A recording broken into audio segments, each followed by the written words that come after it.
So our presentation was on Esports Burnout. I'm Logan Vokes. The other creators are Craven and Jaden Romano.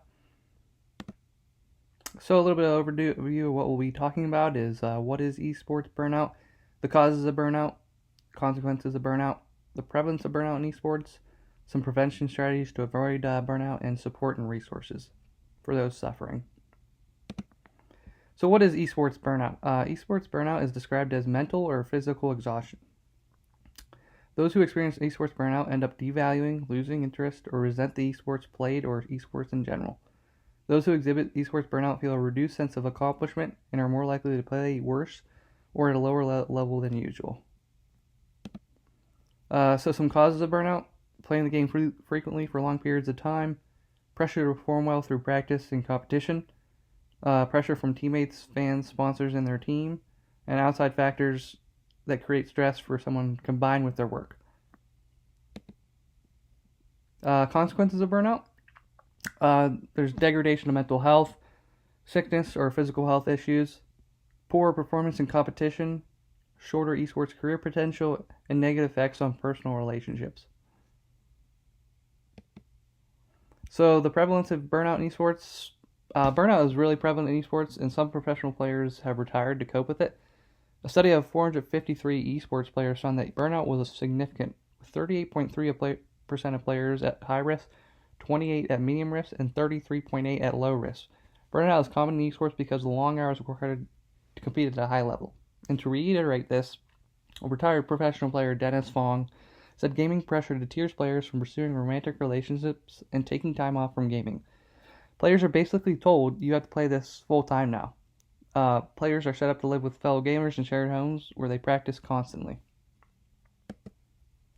So some prevention strategies to avoid burnout: taking regular breaks during practice sessions and competitions, include days off and longer breaks in training sessions to allow for or training schedules to allow for full recovery.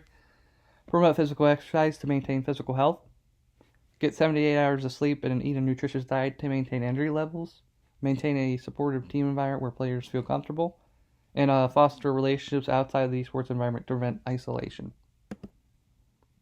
So, some support and resources for those suffering with burnout.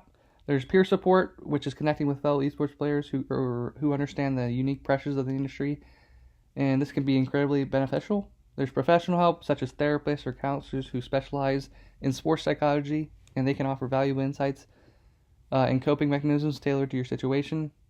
There's also community forums, and communities dedicated to esports can be a treasure trove of resources for dealing with burnout. These platforms allow you to connect with a broader community, exchange experiences, and find advice from those who might have faced similar challenges. And there's also another support or resource is a training balance. Achieving a balance in your training regime is key to preventing burnout. It's important to set aside time for rest and recovery just as you would for practice sessions. And finally, our conclusion: player burnout is critical in esports. Impacting health, performance, and career longevity. Addressing this requires collective action. Teams and leagues should prioritize mental health and support structured breaks while encouraging healthy lifestyle habits. By prioritizing player well-being today, we can build a healthier, more sustainable future for esports. And these are our references. Thank you for your time.